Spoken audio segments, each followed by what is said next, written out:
অত রাত্রে 11টার সময় কেন আইছেন?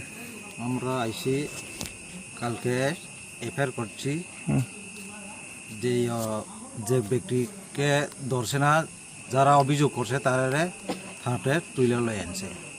যে অভিযোগ করছে যারা অভিযোগ করছে তারা লয়ে আনছে। এমনি কতজন এরা আটকেছে? 4 জন লয়ে আনছে। 4 জন। নাম কি? নাম আছে বর্জ দেওর মা, শনি দেওর মা,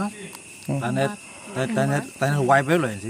তার দুজন কুম্বার দেওর মা, যমুনা দেওর মা, টোটাল 4 জন। টোটাল 4 জন। যে আপনারা থানাতে মামলা করা হলো অস্ত্র নিয়ে, যেটা মামলা আমরা করছিলাম। তারপরে এমনি অ্যারেস্ট হয়েছে নি কেউ বা কারা?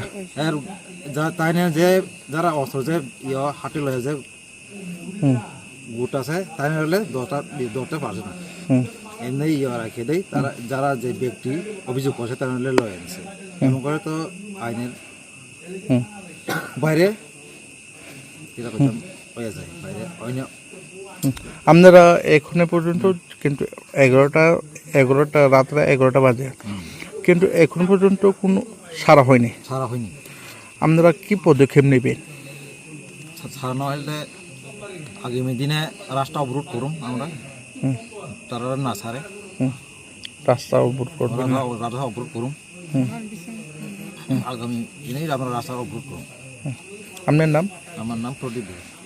পুলিশ সঙ্গে কি আলোচনা চলছে? আপনারা কি বলছে পুলিশ? পুলিশ সঙ্গে তো হেরা তো দরম এমন করেছে, হেরা তো পাইতেছে না, এমন যায়। এরা সব বাড়িতেই ঘুরে থাকে, পিস্তল আছে, গাঞ্জা ব্যাপারি করে। যারা যারা পিস্তলটা হাতে থাকে, যারা এটা গাঞ্জা ব্যাপারি করে, তার নাম হলো শঙ্কর দেব বর্মা না? ফায়ারিং করছে রাত্রে 6 রাউন্ড ফায়ারিং করছে। অসংখ্য ধন্যবাদ।